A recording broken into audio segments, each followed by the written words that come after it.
안녕하세요. 압구정 부동산 중개법인 압구정 프로입니다.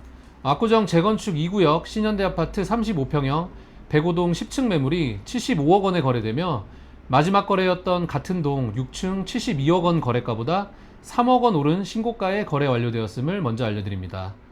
한편 정부의 지난 6.27 부동산 대책에 대한 엄청난 관심과 이목이 집중되고 있는 상황입니다.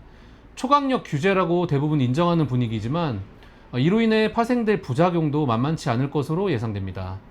우선 노도강, 금관구 등으로 이어질 풍선 효과입니다. 대출 문턱이 높아지며 서울에서도 비교적 가격이 낮은 지역과 단지에 수요가 집중될 수 있기 때문입니다. 일례로 지난 문재인 정부 당시 15억 초과 아파트 주담대를 전면 금지한 이후 1년여간 도봉구는 41.3%포인트, 노원구는 39.2%포인트 오르는 모습을 보였습니다.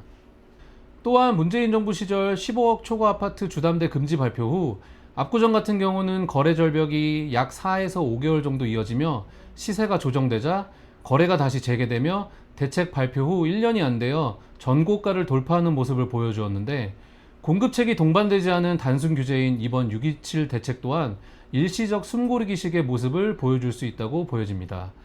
마지막으로 지난 영상에서도 언급드렸던 전월세 수요층의 피해입니다. 갭 투자도 억제하고 심지어 대출받아 집 사면 6개월 내 실입주를 해야 하니 전세 물량은 당연히 줄어 서울 및 수도권 전체의 전세난이 심화될 가능성이 농후합니다. 여기에 더해 디딤돌, 버팀목, 신혼부부, 신생아 등 정책 자금 대출 한도 또한 대폭 줄어 특히 서민 청년층이 겪을 부작용도 상당할 거라 생각됩니다. 거시적이고 근본적인 해결책이 아닌 단순한 수요 억누르기식의 1차원적인 정책이 결국은 실패한다는 걸 현실로 보여주었던 지난 문재인 정부를 답습하고 있다고 느껴지는 이번 이재명 정부의 첫 정책이 과연 지금의 서울 아파트 불장을 얼마나 잠재울 수 있을지 궁금하네요.